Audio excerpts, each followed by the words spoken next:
Bapak, Ibu, saudara-saudari yang terkasih di dalam nama Tuhan Yesus Kristus, selamat malam, Shalom. Kita berjumpa lagi dalam refleksi malam pada saat ini. Kita tetap terus berdoa dan percaya bahwa kasih dan penyertaan Tuhan senantiasa menaungi kehidupan kita. Mari bersama kita akan mempersiapkan hati dan pikiran kita untuk merenungkan firman Tuhan dan kita berdoa. Bapa yang baik, malam hari ini kami hendak kembali merenungkan firman-Mu. Roh Kudus terus menuntun dan menyertai kami, sehingga kami terus disemangati untuk menjadi pelaku firman yang sejati. Terima kasih Bapa, ampuni dosa-dosa kami. Dalam Yesus kami memohon. Amin. Bagian firman Tuhan yang kita akan bersama renungkan pada saat ini terambil dari Injil Lukas pasal yang ke-15 ayat yang ke-17 sampai dengan yang ke-20, demikian. Lalu ia menyadari keadaannya, katanya, betapa banyaknya orang upahan Bapakku yang berlimpah-limpah makanannya, tetapi aku di sini mati kelaparan. Aku akan bangkit dan pergi kepada Bapakku dan berkata kepadanya, Bapa, aku telah berdosa terhadap surga dan terhadap Bapa. Aku tidak layak lagi disebutkan anak Bapa. Jadikanlah aku sebagai salah seorang upahan Bapa. Maka bangkitlah ia dan pergi kepada bapaknya. Ketika ia masih jauh, ayahnya telah melihatnya. Lalu tergeraklah hatinya oleh belas kasihan. Ayahnya itu berlari, mendapatkan dia, lalu merangkul dan mencium dia. Demikian jauh pembacaan firman Tuhan. Yang berbahagia adalah setiap kita yang mau membaca, mendengar, mempergumulkan, memelihara, dan melakukan firman Tuhan dalam hidupnya hari lepas hari. Terpujilah nama Tuhan. Bapak, Ibu, saudara-saudari yang terkasih di dalam nama Tuhan Yesus Kristus, setiap kita pasti setuju bahwa Tuhan itu baik. Setiap kita pasti bukan hanya setuju, tetapi percaya bahwa Tuhan itu baik. Kalau kita tidak percaya, tentu kita tidak berdoa kepadanya. Kita tidak beribadah kepadanya, tentu kita akan mengabaikan dia. Tetapi karena kita percaya bahwa Tuhan itu baik, maka seluruh perjalanan kehidupan kita percayakan kepada dia. Segala pergumulan yang terjadi dalam hidup kita senantiasa bersandar kepada dia karena kita percaya bahwa Tuhan itu baik. Namun di balik itu ternyata tidak semua orang bisa menghayati kebaikan Tuhan dalam posisi yang utuh. Tidak semua orang bisa memahami kebaikan Tuhan itu secara komprehensif, menyeluruh. Kapan kita terakhir bersyukur kepada Tuhan? Dalam makna yang sebenarnya, bahwa kita sadar bahwa apa yang terjadi itu adalah berkat Tuhan. Kapan terakhir kita menyatakan terima kasih Tuhan? Entah itu dalam sebuah doa atau sebuah ungkapan yang kita ungkapkan sebagai tanda bahwa kita menyerahkan kehidupan kita kepada Tuhan. Sadar atau tidak Bapak, Ibu, dan saudara-saudari yang terkasih dalam nama Tuhan Yesus Kristus, ucapan syukur yang kita lakukan seringkali hanya seremonial semata. Apalagi ketika itu hanya dikaitkan dengan hal-hal yang baik dalam kehidupan, dikaitkan dengan keberhasilan, dikaitkan dengan sesuatu yang indah dalam kehidupan, dan sekedar mengatakan terima kasih Tuhan, selesai. Nah Bapak, Ibu, dan saudara yang terkasih dalam nama Tuhan Yesus Kristus, tanpa kita sadari, seringkali yang namanya kerja keras itu membuat kita mengerdilkan kasih Tuhan. Tanpa kita sadari bahwa upaya kita yang begitu luar biasa dalam bekerja, dalam berkarya, dalam berusaha sedemikian rupa, ya kalau kita kemudian mendapatkan sesuatu ya sudah sewajarnya, sudah menjadi hal yang biasa, sudah selayaknya. Kalau saya bekerja keras dan mendapatkan upah, saya bekerja keras dan kemudian saya mendapatkan hasil. Keberadaan Tuhan, mengatakan ucapan syukur kepada Tuhan sekedar seremonial, menjadi sebuah kata-kata rohani yang membungkus sesuatu yang sebenarnya dalam diri kita, lebih percaya kepada upaya keras kita daripada kita sungguh-sungguh yakin bahwa apa yang terjadi itu adalah berkat Tuhan. Nah, Bapak Ibu dan Saudara yang terkasih dalam nama Tuhan Yesus Kristus, seringkali itulah yang terjadi dalam hidup kita. Kita merasa layak untuk mendapatkan kebaikan Tuhan. Kita pandang kebaikan Tuhan itu sebagai sesuatu yang lumrah terjadi, sesuatu yang wajar. Mari kita bersama malam hari ini merenungkan firman Tuhan yang mengajak kita untuk melihat sejenak bagaimana ada seorang anak disebutkan sebagai anak bungsu yang ternyata nakal dalam tanda kutip. Dalam artian dia punya ide kreatif. Dalam artian dia mempunyai sebuah prakarsa yang luar biasa ketika dia meminta harta warisannya dari orang tuanya. Nah, Bapak Ibu dan Saudara, pertama yang kita bisa pelajari dari si bungsu ini adalah bagaimana dia merasa berhak atas harta ayahnya. Dia merasa bahwa mana yang menjadi hartaku, bagikan itu kepadaku. Mana yang menjadi bagianku? Inilah gambaran kehidupan kita yang sering kali kita merasa berhak mendapatkan berkat dari Tuhan. Merasa layak mendapatkan segala sesuatu yang baik dalam kehidupan. Merasa sebagai orang yang memang sudah sepantasnya mendapatkan berkat Tuhan. Bapak, Ibu, dan Saudara, sebagaimana si bungsu ini kita seringkali lupa akan otoritas sang Bapa, bahwa dia punya hak mutlak atas segala hal dalam kehidupan. Seolah-olah ketika kita merasa berhak, seolah-olah kemudian itu menjadi alat untuk memaksa Tuhan, mengintimidasi Tuhan, membuat Tuhan kemudian memenuhi apa yang menjadi keinginan dan harapan kita. Waspadalah ketika kita merasa berhak mendapatkan kebaikan Tuhan, sebenarnya kita harus tertunduk malu. Siapalah kita yang hanyalah ciptaan, yang seringkali tidak memahami karya Tuhan yang lebih besar, yang seringkali hidup dalam ketidaktaatan dan seterusnya. Sebenarnya kita tidak layak untuk mendapatkan belas kasihan dari Tuhan. Bapak, Ibu, dan Saudara yang terkasih dalam nama Tuhan Yesus Kristus, bukan hanya merasa berhak, tetapi ternyata anak ini mempergunakan haknya untuk sesuatu yang berkaitan dengan kesenangan pribadi. Bagaimana ketika dia sudah mendapatkan bagiannya, pergi ke negeri yang jauh, memboroskan hartanya. Bapak, Ibu, dan Saudara, dari sudut pandang hak memang seolah tidak ada yang salah. Tetapi ternyata ketika fokus kehidupannya hanya untuk dirinya sendiri, disitulah yang kemudian menjadi persoalan. Dia tidak sadar bahwa apa yang dia punyai itu adalah hasil jerih lelah ayahnya. Bahwa apa yang dia dapatkan itu sebenarnya adalah harta milik dari ayahnya, tetapi ternyata dia tidak lagi berpikir hal yang demikian. Dia lebih senang memboroskannya, berfoya-foya. Begitu banyak berkat Tuhan yang melimpah dalam kehidupan kita, ternyata kita sia-siakan untuk hal-hal yang tidak berguna, untuk hal-hal yang tidak membangun kehidupan. Bapak, Ibu, dan Saudara yang terkasih di dalam nama Tuhan Yesus Kristus, ternyata dia mengalami yang namanya manajemen yang salah dalam mengelola berkat Tuhan. Anak bungsu ini tidak mampu mempertanggungjawabkan harta yang dia miliki untuk sesuatu yang lebih baik. Dia lebih senang untuk memuaskan kesenangannya pribadi, untuk memuaskan dirinya sendiri. Dan sekali lagi, bukankah itu gambaran dalam kehidupan setiap kita? Yang seringkali kita lupa bahwa apa yang kita punyai, bahwa apa yang kita miliki, bahwa apa yang kita nikmati itu sebenarnya adalah kasih karunia dari Tuhan atas kehidupan kita.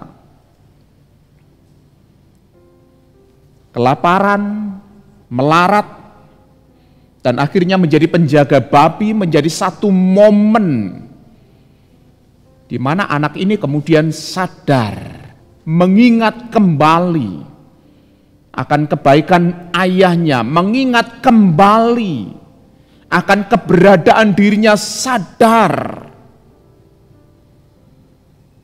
Bapak, Ibu, dan Saudara, kadang Tuhan mengizinkan hal-hal buruk terjadi dalam kehidupan kita dalam rangka mengingatkan kita. Kalau si bungsu ini mengalami kelaparan, melarat, dan kemudian bertindak sebagai penjaga babi, bahkan ketika dia mau makan, makanan pun tidak ada yang memberikan kepadanya, sekedar makanan babi. Dapat kita bayangkan betapa terpuruknya ketika seseorang tidak menyadari bahwa apa yang dimiliki itu adalah berkat Tuhan. Ketika seseorang hanya berpusat kepada dirinya sendiri, kesenangan-kesenangan dirinya sendiri. Dan disinilah kondisi yang terburuk ternyata bisa menjadi kesempatan bagi setiap kita untuk kemudian ingat bahwa apa yang terjadi dalam kehidupannya, apapun yang kita miliki di dalam kehidupan, sebenarnya adalah berkat kasih karunia dari Tuhan. Bapak, Ibu, dan Saudara yang terkasih dalam nama Tuhan Yesus Kristus, itu dari sudut pandang sang anak. Tetapi mari kita melihat dari sudut pandang sang ayah, Bapa yang mengasihi anaknya. Anaknya nakal, benar. Anaknya mementingkan dirinya sendiri, bersenang-senang. Tetapi sang Bapa ternyata sangat tetap mengasihi dia. Sungguh sangat luar biasa. Sang ayah berkenan membagi hartanya. Ini menunjukkan kemurahan Bapa kita di surga.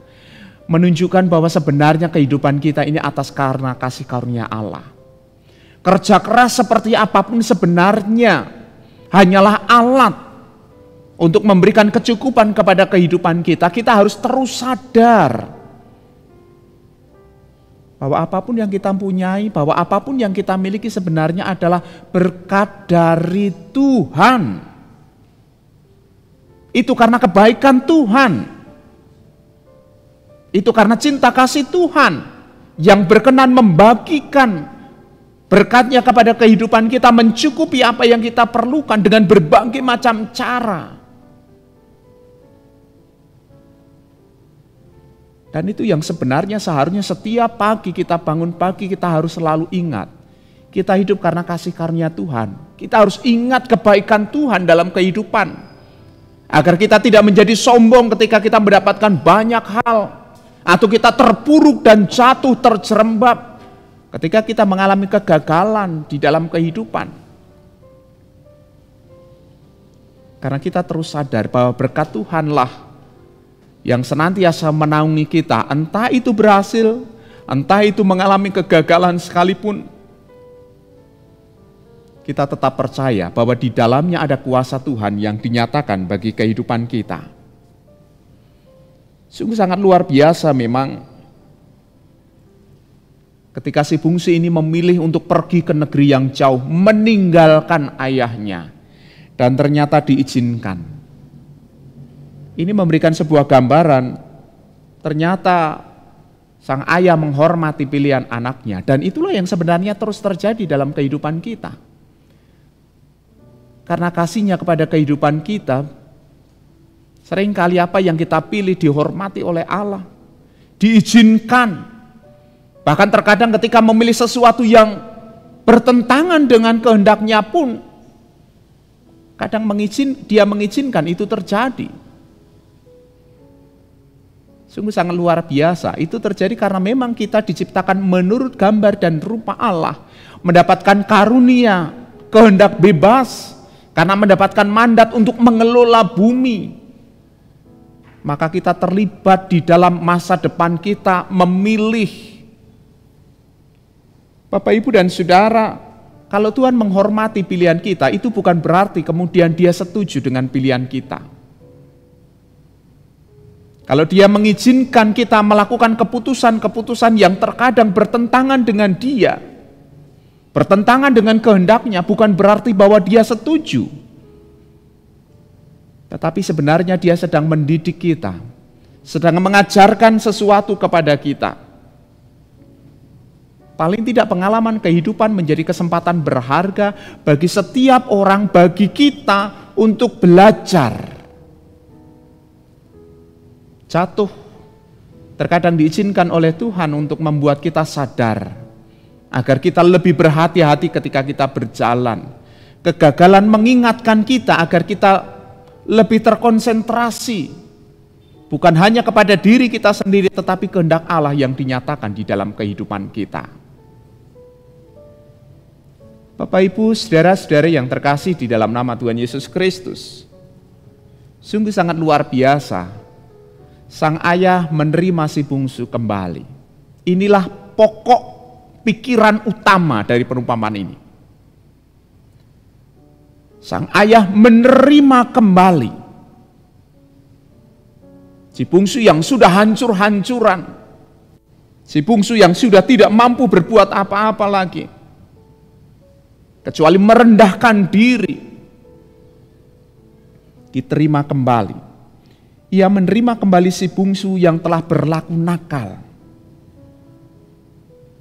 Dan itu terwujud nyatakan dalam sebuah tindakan. Dari jauh dia sudah melihat, berlari menyongsong anaknya, merangkulnya, menciumnya. Bahkan selanjutnya dia memakaikan jubah, memakaikan cincin, memakaikan sepatu, dan dibuat pesta lembu yang disembelih sebagai tanda sukacita bahwa anaknya sudah hilang tetapi kemudian didapatkan kembali. Bapak, Ibu, dan saudara-saudari yang terkasih, tidak diragukan lagi bahwa memang itulah yang telah Allah lakukan kepada kehidupan kita. Itulah yang telah Dia perbuat di sepanjang perjalanan kehidupan kita. Berulang kali kita jatuh bangun dalam kehidupan, tetapi Dia toh masih tetap mengasihi kita. Berulang kali kita tidak taat, tetapi Dia masih merangkul kita, mencium kita, memeluk kita kembali. Itu bukan berarti kemudian membuat kita seenaknya sendiri. Dan Rasul Paulus katakan memakai kebebasan itu, kemerdekaan itu untuk kemudian berbuat semau-maunya. Tetapi sebenarnya justru menyadarkan kita betapa beruntungnya kehidupan kita. Kita harus terus mengingat kebaikan Tuhan yang terus melimpah di dalam kehidupan kita, yang terus terindah di dalam setiap perkara, yang terus tersemat di dalam setiap pergumulan. Dia tidak pernah melupakan kita. Yang perlu kita lakukan adalah seperti si bungsu yang sadar akan keadaan tersebut dan bertindak mau kembali. Kadang rasa malu dipakai oleh si jahat untuk merongrong kita, menuduh kita sebagai orang-orang yang tidak layak, sudah terlalu banyak kesalahan, dan itu membuat kita kemudian tersentuh dalam hal harga diri sehingga kemudian semakin terpuruk dalam dosa.